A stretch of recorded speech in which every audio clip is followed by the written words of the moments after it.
नमस्कार मित्रांनो, आज आपल्याला या लेक्चरमध्ये भारतीय संस्कृतीतील विविधता आणि एकता याविषयी माहिती जाणून घ्यायची आहे. मित्रांनो, तुम्हाला माहिती असेल, आपल्या आजी आजोबांकडून आपण अनेक गोष्टी ऐकतो. त्यांच्याजवळ आपण बसलो की आपल्याला एक वेगळं ज्ञान, प्रगल्भ ज्ञान भारतीय संस्कृतीचं मिळतं. त्यांच्याकडून आपल्याला जुनी मूल्ये, भारतीय संस्कृतीत जी रुजलेली होती त्या मूल्यांची माहिती त्यांच्याकडून मिळते. मित्रांनो, काय आहे ही आपली संस्कृती? मित्रांनो, अगदी हजारो वर्षांपासून एक प्रगल्भ परंपरा असलेली आपली संस्कृती आहे. हजारो वर्षांपासूनची इतकी विशाल, महान आपली संस्कृती आहे. आपल्या संस्कृतीवर आपला अभिमान आहे. जगामध्ये इतर कुठेही नाही अशी एक वेगळी, महत्त्वपूर्ण आणि गौरवशाली आपली संस्कृती आहे. याचं कारण असं आहे की आपली संस्कृती नेहमी उदारमतवादी राहिलेली आहे. आपल्या भारतावर हजारो वर्षांमध्ये अनेक परकीय आक्रमणं झाली. शक, कुषाण, हुन, पोर्तुगीज, डच, फ्रेंच, ब्रिटिश, मोगल असे साम्राज्य इथे होऊन गेले. आणि त्यांच्या या साम्राज्य विस्ताराच्या काळात, त्यांच्या या रूलिंग पिरियडमध्ये, त्यांच्या सत्ता काळामध्ये अशा या वेगवेगळ्या वंशाच्या लोकांनी आपल्या स्वतःच्या प्रथा, परंपरा, धर्म इथे रुजविले. आणि त्याचा एकूण असा परिणाम झाला की या सर्व प्रथा, परंपरा, सण, उत्सव, पूजापाठ पद्धती, श्रद्धा या ज्या काही सगळ्या असतील, एक वेगळं असं संमिश्रण तयार होण्यास मदत झाली. आणि आपली संस्कृती अतिशय एक सुंदर अशी संस्कृती बनण्यास त्यामुळे मदत झाली आहे. जे विविध धर्म भारतभूमीत जन्माला आले, त्यांच्या स्वतःच्या काही फिलॉसॉफी, त्यांचे स्वतःचं तत्त्वज्ञान इथे रुजलेलं आहे. जे काही संक्रमण काळामध्ये, साम्राज्य विस्ताराच्या काळात, परकीय आक्रमणाच्या काळात जे बाहेरून काही धर्म आले, त्यांनी आपल्या धर्माचे तत्त्वज्ञान इथे रुजविले.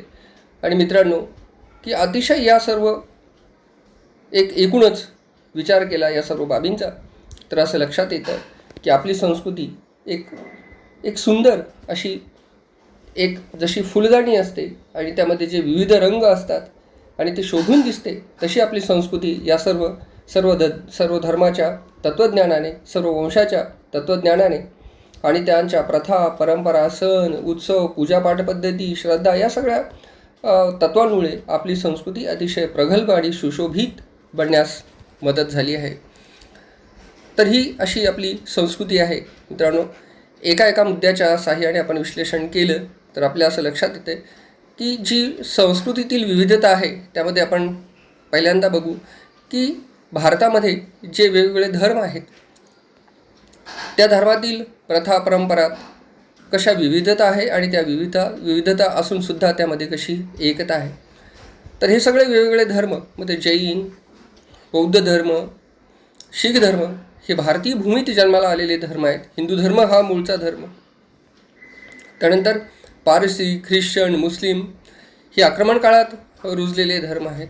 पण असं असलं तरी हे सर्व धर्म आज भारतीय संस्कृतीचा एक अभिन्न भाग बनून राहिलेले आहेत. त्यांच्यामुळे भारताची मान उंचावलेली आहे. तर ही या सर्व धर्मांच्या वेगवेगळ्या प्रथा आहेत, परंपरा आहेत आणि सण, उत्सव आहेत. जसं आपल्याला माहिती आहे की आपण ईद मोठी उत्साहात साजरी करतो.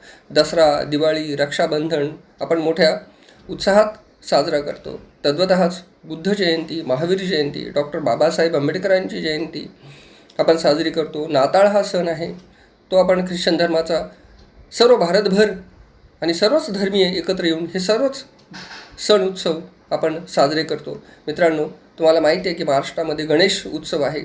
या गणेश उत्सवामध्ये एक वेगळं एक असं आनंदाचं वातावरण महाराष्ट्रभर पसरतं. आणि या अशा 10 दिवसांच्या आनंदाच्या या उत्सवात प्रत्येक धर्मीय, प्रत्येक वंशाचा व्यक्ती आपलं स्वतःचं तन मन धन ओतून त्यामध्ये सहभागी होतो आणि या उत्सवाला एक वेगळं रूप, एक आणखी त्या आनंदात तो भर घालतो. मग महाराष्ट्रातील गणेश उत्सव असो, तामिळनाडूतील पोंगल असो, बैसाखी असो, छटपूजा असो, अशा विविध प्रांतातील सण उत्सवामध्ये जे काही सर्व धर्मीय आहेत ते सर्व धर्मीय मोठ्या एका दिलाने तिथे सामील होतात आणि हेच आपल्या संस्कृतीचं खरं वैशिष्ट्य आहे असं मला दिसतं. म्हणजे अनेक धार्मिक प्रथा परंपरा जरी असल्या तरी त्यामध्ये कमालीची एकता आपल्याला आढळते. पुढे जो आहे तो आहे एक भाषिक विविधतेतील एकता. मागच्या हजारो वर्षांमध्ये आपण बघितलं की हे सगळे अनेक धर्म त्यांच्या त्या वेगळ्या सण उत्सवाच्या पद्धती, त्यांचं तत्त्वज्ञान इथे रुजलं आणि यासोबतच त्यांनी आपल्या स्वतःच्या भाषाही इथे आणल्या. भारतभूमीत आपण बघितलं दर मैलाला भाषा बदलते. बाहेरून आलेल्या काही भाषा, इथे रुजलेल्या काही भाषा. आपला देश प्रचंड विविधतेने नटलेला आहे. अनेक प्रांत या देशामध्ये आहेत, अनेक भौगोलिक विविधता या देशामध्ये आहे आणि मग या भौगोलिक विविधतेनुसार अनेक भाषा इथे या दरम्यानच्या काळामध्ये निर्माण झाल्या. आदिवासी समूहाच्या वेगळ्या भाषा आहेत, वेगवेगळ्या प्रांतांच्या स्वतःच्या आपल्या एक मातृभाषा आहेत आणि एकूणच असं आपल्याला दिसतं की 230-35पेक्षा अधिक बोलीभाषांची नोंद आज झालेली आपल्याला आढळते आणि एकूण 800 प्रमुख भाषा या भारतामध्ये आज बोलल्या जातात. इतक्या मोठ्या भाषा आणि भाषिक विविधता असणारा भारत जगाच्या पाठीवर केवळ आणि केवळ एकमेव देश आहे आणि या सर्वच भाषांवर सर्वच भारतीयांचा अभिमान आहे. या 800,000 भाषांपैकी कोणतीही भाषा बोलणारा व्यक्ती जर आपल्यासमोर आला तर आपण अभिमानाने म्हणतो की हा माझा भारतीय व्यक्ती आहे, हा माझा बंधू आहे. तो चटकन एक दुसऱ्यांच्या समोर येतो. बाहेरच्या देशामध्ये जर असे भारताच्या कोणत्याही भाषेतले लोक भेटले तर अभिमानाने ते एक दुसऱ्यांच्या जवळ येतात, कारण त्यांना माहिती आहे की हा कोणतीही भाषा बोलणारा जरी व्यक्ती असला तरी ती माझ्या भारताची भाषा आहे आणि मग तो माझा भारतीय बंधू आहे. म्हणून एक चटकन त्यांच्यामध्ये मनोमिलन घडण्यास मदत होते. म्हणून भारत हा असा एक वेगळा देश की जिथे इतक्या मोठ्या भाषा बोलल्या जातात आणि या सर्व भाषा ज्या आहेत त्या भाषांमध्ये विविधता जरी असली तरी कमालीची एकता या सर्व भाषांमध्ये आपल्याला दिसते. एक हिंदी भाषांनी आज या हिंदी एकमेव भाषेने या सर्व भाषांना एका माळेत गुंफले आहे आणि आज भारतात हिंदी ही प्रमुख भाषा जी जास्तीत जास्त लोक बोलतात असं आपल्याला आढळतं. आणि असं असलं तरी मित्रांनो की प्रत्येक प्रांताची एक वेगळी भाषा आहे. म्हणजे मराठी आहे, तमिळ आहे, गुजराती आहे, केरळी आहे वगैरे अशा वेगवेगळ्या भाषा. पण या भाषांनी भारतीय संस्कृतीला अतिशय प्रगल्भ केलं आहे. या प्रत्येक भाषांवर आपल्या प्रत्येक भारतीयाला अभिमान आहे. भाषेमुळे राष्ट्राभिमान रुजण्यास मदत मिळाली आहे आपल्याला हे जाणवतं. मित्रांनो, आपल्याला माहिती आहे की तिसरा जो मुद्दा आपल्याला पाहायचा आहे तो म्हणजे की विविध कलेतील एकता. कला हे संस्कृतीचे एक तत्त्व आहे.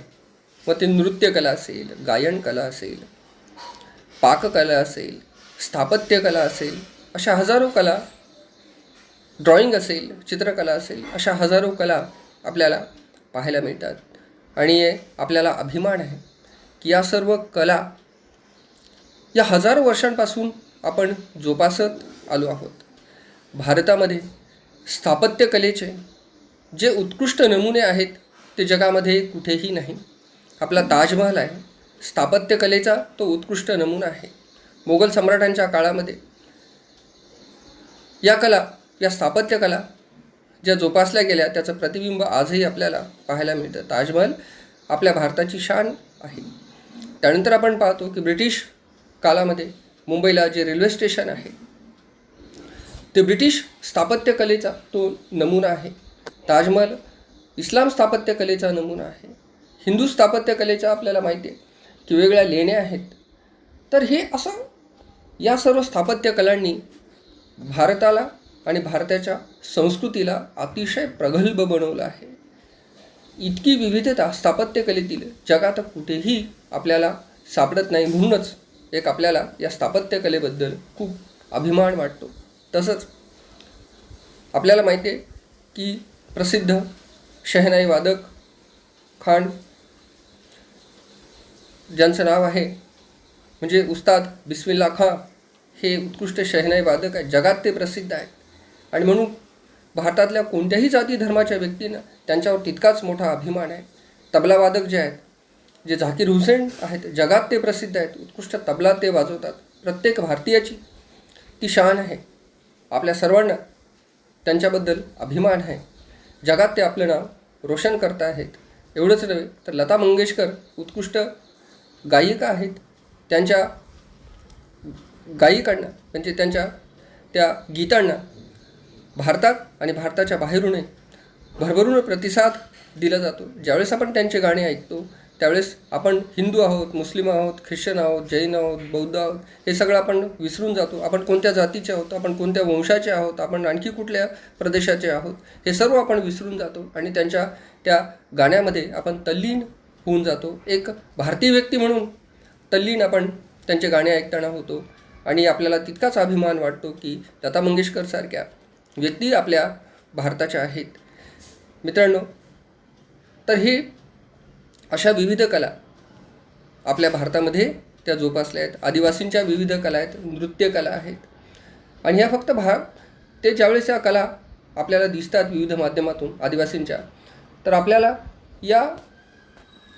हे जे आदिवासी आहेत ते आपल्या भारताचे आदिवासी आहेत आणि हजारो वर्षांपासून त्यांनी त्यांच्या कला जोपासलेल्या आहेत. आपल्याला एक त्यांच्या कलांवर, त्यांच्या नृत्यकलावर, त्यांच्या हस्तकलावर, त्यांच्या नक्षीकामावर आपल्याला खूप अभिमान वाटतो. आणि एकूणच या सगळ्या ज्या कला आहेत अशा विविध प्रचंड हजारो लाखो कला आहेत, पण त्या कलांमध्ये सुद्धा एक एकता आढळते.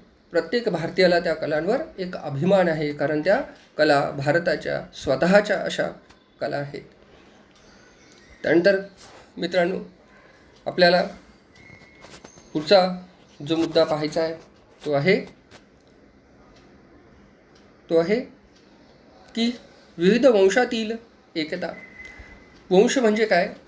वंश तुम्हाला माहिती आहे की मंगोल वंश असेल, द्रविड वंश असेल, आर्यवंश असेल. तर हे द्रविड, आर्य, मंगोल, शक, कुशाण, हून, सिथियन, पठाण असे अनेक वंश जे भारतात आणि भारताच्या बाहेरूनही भारतात येऊन ते रुजलेले आहेत. अशा विविध वंशाचा भारत देश आहे. परंतु आज आपल्याला पाहायला मिळतं की या हजारो वर्षांच्या कालामध्ये सर्व वंश आणि वंश असे वेगळे वंश राहिले नाहीत. प्रत्येक वंशीय आपल्या स्वतःचा वंश विसरून तो एक भारतीय बनलेला आहे. एक भारतीय म्हणून त्याची स्वतःची ओळख निर्माण झाली आहे. वंश आज पाहायला मिळत नाही आणि ते भारतभूमीत इतके रुजले की त्यांचा सगळा चेहरा, त्यांचा पेहराव असेल, त्यांची भाषा असेल, त्यांचं वागणं बोलणं जे असेल ते एक भारतीय संस्कृतीचा अभिन्न भाग बनून राहिले आहेत. आणि म्हणून त्यांची अशी स्वतःची वंश म्हणून ओळख आज नाही, केवळ एक भारतीय म्हणून त्यांची ओळख आहे. या सर्व त्यांच्या या वंशाच्या विविध प्रथा, परंपरा, भाषा ज्या काही असतील त्याही इथे रुजण्यास मदत मिळाली आणि परंपरेने या सर्व भाषा असतील, त्यांच्या विविध कला असतील, या कलांनी भारतीय संस्कृतीला एक सुशोभित असं केलेलं आपल्याला आढळतं. मित्रांनो, विविध मूल्ये भारतामध्ये रुजले. या मूल्यांमध्ये देखील आपल्याला एकता पाहायला मिळते. जगामध्ये भारत हा एकमेव असा देश आहे की जिथे वेगवेगळी मूल्ये, मानवतावादी मूल्ये भारतात आपल्याला आढळतात. इतकी चांगल्या आणि मौल्यवान अशी मूल्ये जगामध्ये कुठेही आढळत नाही. ही मूल्ये भारतामध्ये का तयार झाली? त्याचं कारण असं की आपल्याला माहिती आहे की भारतावर मागे अनेक आक्रमणं झाली, अनेक वंश, अनेक धर्माचे लोक इथे स्थायिक झाले त्या त्या काळामध्ये. आणि मग त्यांनी आपल्या स्वतःची धर्माची जी काही मूल्ये आहेत ते भारतभूमीत त्यांनी रुजवली. जसं की इस्लामने शांतीचा संदेश दिला आणि ख्रिस्ती धर्माने प्रेमाचा संदेश दिला. ते प्रेम करण्यास सांगतात. शिवाय भारतभूमीत जे धर्म जन्माला आले, उदाहरणार्थ बौद्ध धर्म असेल, बौद्ध धर्म आपल्याला कोणता संदेश देतो? त्या बौद्ध धर्माने इथे मूल्ये रुजविली. स्वातंत्र्य, समता, बंधुता ही तत्त्वे बौद्ध धर्माने रुजविली. ते भारतभूमीची आज एक शान आहे. हे तत्त्व जगात कुठेही पाहायला मिळत नाही. त्याप्रमाणे की अहिंसा हे तत्त्व जैन धर्माचं आहे आणि जैन धर्माने हे मूल्य इथे रुजवलं. इतकं महत्त्वाचं ते मूल्य आहे की आपण हिंसेला थारा देत नाही, कोणत्याही प्रकारची हिंसा आपण करत नाही. सर्व भारतीयांच्या मनामध्ये या सर्व मूल्यांवर तितकाच अभिमान आहे. ही मूल्ये जीवापाड आपण सर्व भारतीय जपतो आहोत. कोणत्याही ही मूल्ये अमुक धर्माची आहेत म्हणून आपण त्यांचा अस्वीकार कधीच केला नाही. सर्व धर्मांनी जी काही मूल्ये रुजवली ती सर्व मूल्ये एकूणच भारतीय संस्कृतीची ती शान आहे आणि त्यानुसार प्रत्येक भारतीय वागतो, प्रत्येक भारतीय आपलं आचरण ठेवतो. आणि हा जो भाव आहे भारतीय लोकांच्या मनामध्ये, हा भाव मनाने त्यांच्यामध्ये रुजलेला आहे. आणि म्हणूनच भारत हा एक श्रेष्ठ असा देश आहे, एक अतिशय गौरवशाली सांस्कृतिक परंपरा असलेला देश आहे. जगामध्ये अशी आपली जी संस्कृती आहे ती जगामध्ये कुठेही आढळत नाही. इतकी वेगळी मूल्ये, इतकी वेगवेगळ्या भाषा, इतके वेगळे वंश, इतके वेगवेगळ्या प्रथा, परंपरा इतरत्र कुठेही आढळत नाही. भारत हा जगाच्या पाठीवरचा असा एकमेव देश आहे की या देशामध्ये सांस्कृतिक विविधता आहे, प्रचंड विविधता आहे. परंतु एक गोष्ट मात्र नक्की आहे की या सगळ्या विविधता जरी असल्या तरी त्या विविधतेमध्ये कमालीची एकता आपल्याला पाहायला मिळते. धन्यवाद मित्र.